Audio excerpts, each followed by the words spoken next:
Bismillahirrahmanirrahim. Assalamualaikum warahmatullahi wabarakatuh.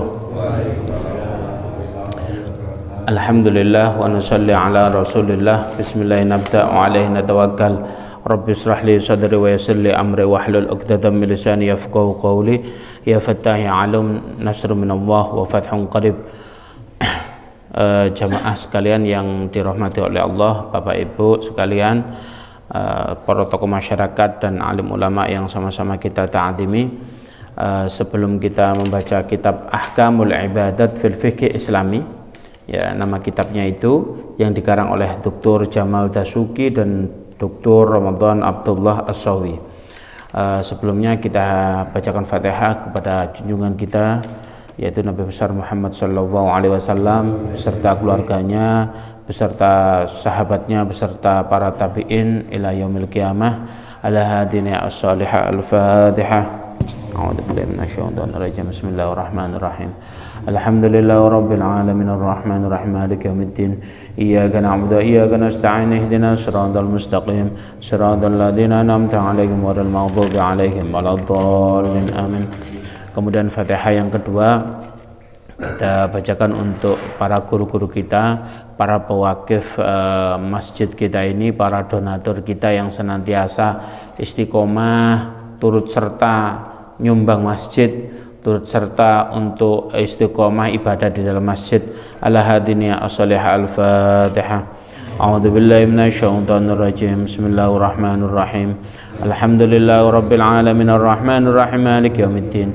Iyyaka na'budu wa iyyaka nasta'in ihdinas siratal mustaqim siratal ladzina an'amta 'alaihim ghairil maghdubi 'alaihim waladdallin. Amin. Terakhir Fatihah buat kita semua. Muga-muga masalah kita semua segera diringankan oleh Allah Subhanahu wa taala. Kalau ada penyakit di kita diangkat oleh Allah Subhanahu wa taala. Segala hutang dibayar oleh Allah Subhanahu wa taala. Ala hadina as-salihah al-Fatihah. A'udzubillahi minasyaitonir rajim. Bismillahirrahmanirrahim. Alhamdulillahirabbil alamin arrahmanir rahim maliki yaumiddin. Iyyaka na'budu wa iyyaka nasta'in ihdinas siratal mustaqim siratal ladzina an'amta 'alaihim ghairil maghdubi 'alaihim waladdallin. Amin. Bismillahirrahmanirrahim. Babus shalah, bab yang menerangkan tentang sholat. Nah, bahwasanya sholat itu adalah amalan yang paling penting di agama kita.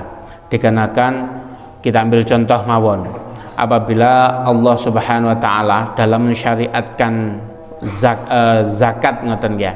Jadi Allah memanggil malaikat Jibril, kemudian apa? Kemudian dikasih ayatnya disampaikan kepada baginda Nabi, kemudian dijalankan oleh baginda Nabi. Rasulullah diperintahkan untuk puasa Ramadan yang fadilahnya gede gak karu-karuan. Bagaimana caranya? Malaikat Jibril dipanggil, kemudian diturunkan ayatnya dijalankan oleh baginda Nabi. Begitu juga haji sing Masya Allah, lek ana wong haji langsung disambangi minta donga sampai 40 hari. Banyak yang mengatakan bahwasanya malaikat masih napa nggih, si mambu Mekah ngoten ya. Itu bagaimana? Itu juga Allah memanggil malaikat Jibril, kemudian malaikat Jibril disampaikan kepada baginda Nabi, kemudian dijalankan. Tetapi sholat beda, Pak. Sholat niku caranya bagaimana? Sholat itu malaikat Jibril dipanggil, ya Jibril panggil kekasihku, yaitu baginda Nabi Muhammad SAW. Yaitu dipanggil Nabi Muhammad, Nabiullah Muhammad, engkau dipanggil oleh Allah Subhanahu wa taala. Dipanggil, Pak. Dipanggil dari Mekah, kemudian perjalanannya naik buraq sampai kemana? Yaitu sampai ke Masjidil Aqsa. Dari Masjidil Aqsa ke Sidratul Muntaha, ke langit ketujuh. Barulah ke arsy-Nya Allah, yaitu Nabi Muhammad sendiri. Malaikat Jibril pun selaku komandan daripada para malaikat nggak diajak, Pak. Karena ini private khusus baginda Nabi Muhammad SAW. Ada misi penting, dipanggil.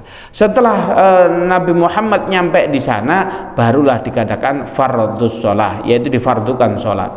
Nah, berarti ini kalau amalan yang lain itu melalui lantaran, tetapi kalau amalan sholat itu amalan khusus langsung. Kira-kira perintah niku apik pundi, mandi pundi, lantaran nopo langsung, kira-kira begitu. Langsung ya.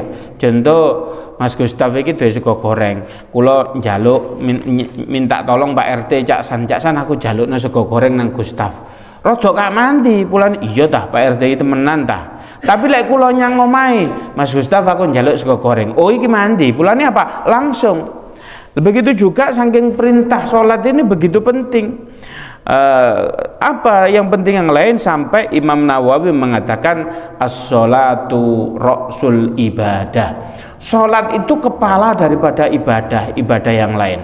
Kita lihat kalau seseorang itu bisa hidup tanpa kaki, orang bisa hidup tanpa tangan, tapi orang itu nggak mungkin bisa hidup tanpa kepala.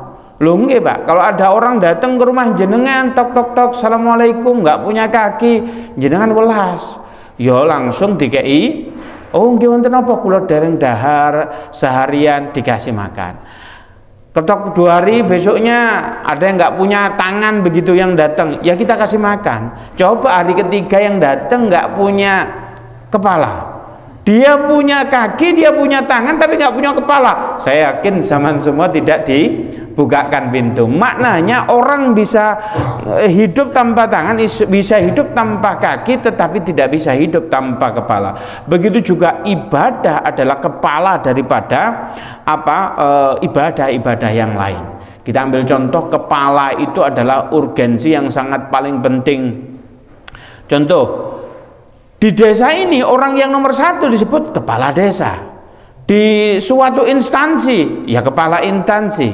Di dalam sekolah, wah ini sekolah niku sing nomor 1 sinten nggih, kepala sekolah. Lah ini menunjukkan kepala ini penting.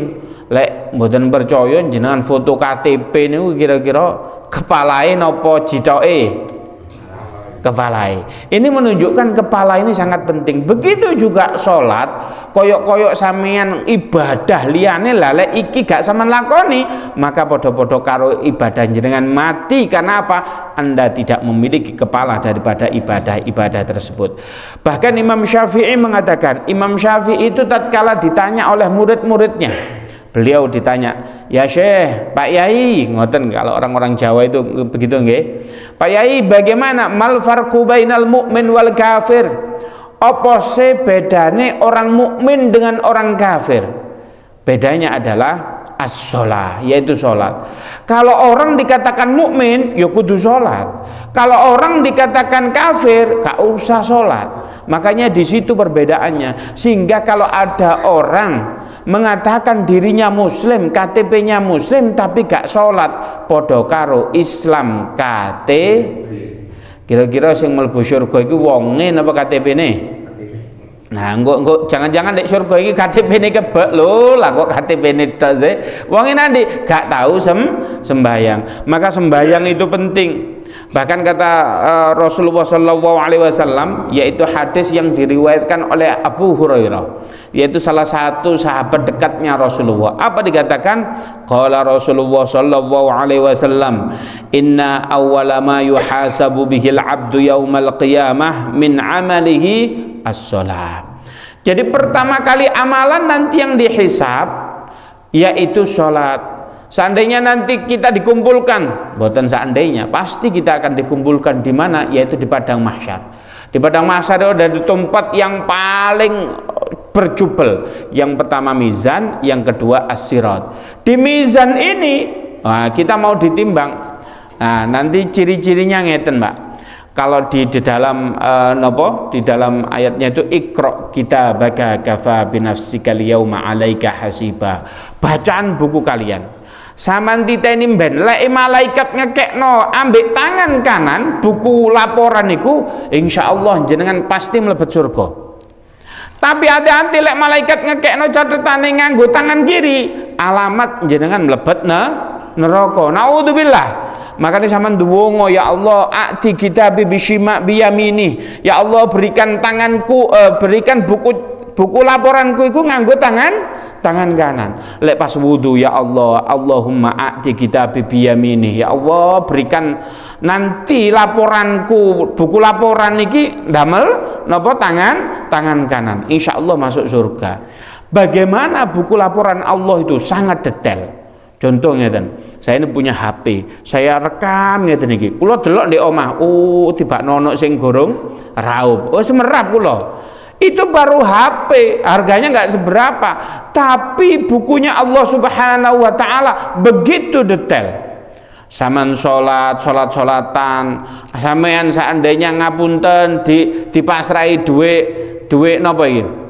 Dipasrai duit arisan, saman gawe, apa meneh gak kondo, apa meneh dititipi wong gawe duit langgar, saman gawe, naudzubillah. Ujute itu gak ono bedane, Pak. Antara sak repes sama 1 juta nggak ada bedanya. Semuanya hisabnya berat. Lah itu loh. Maka buku laporannya itu sangat detail. Sampean mau ngerasani wong tuwane, ngerasani tanggane, ngerasani mase, ngerasani adike, semua detail, dan itu akan diberikan oleh Allah Subhanahu wa taala pas kapan niku itu di padang mahsyar. Tetapi lah ini ada perkataan yang sangat mengenakkan kita. Apa? Sungguhnya pertama kali amalan yang dihisab ya di yaumil kiamah itu adalah sholat. Ini seandainya nih sama dikatakan gini, Masya Allah, oh iya sembayangnya bener, diwocotok dilut sih nek ngarep tok, sembayangnya bener iku ya apa gak bolong-bolong. Oh ini malah luar biasa, ditambahi sholat qobliyah dan ba'diyah. Oh ini luar biasa, ini ditambahi sholat qiyamul lail. Maka kata malaikat, wis ditutup ae laporane, sing liya dipikir beres. Maka yang lain dihitung jenengan sholat amalan jenengan itu betul. Maka kalau sholat kita dihitung betul, maka seluruh amalan betul. Tapi didelok sholate, Masya Allah, naudzubillah, gak karu-karuan, maka ibadah kita yang lain begitu numpuk, gak diwoco mbek malaikat. Wis wong ini ki ruwet, lebokno neraka mawon. Ah ngoten, Mbak. Makanya sholat itu penting, Mbak. Makanya kalau seandainya sholat jenengan, Masya Allah, sholat ini bisa hadir di masjid, bisa apa, maka yang lain dihitung benar. Kalau seandainya jenengan sodakoh nyahnyo pawen dino poso, waduh lek nang konco senengane traktir, tapi sholate bolong-bolong, ingat sing liyane gak dihitung, sholat jenengan dihitung seluruh amalane fafasadakulu, yaitu apa? Amalane bejat, amalane rusak. Oleh karena itu sholat adalah rasul ibadah. Ini menunjukkan dalil-dalil begitu pentingnya adalah sholat. Kapan difardukan sholat? Mulai kapan sih difardukan, diwajibkan sholat? Ternyata difardukan sholat itu pinten 3 tahun sebelum hijrah. Berarti nopo masih di Mekah. Jadi periode ada Makkiyah, ada Madaniyah, yaitu ayat-ayat turun yang di Mekah, ada yang turun di Madinah. Nah, tatkala 3 tahun sebelum hijrah itu sudah dinapakan, yaitu sudah diturunkan sholat. Melalui kapan? Yaitu proses Isra Mi'raj.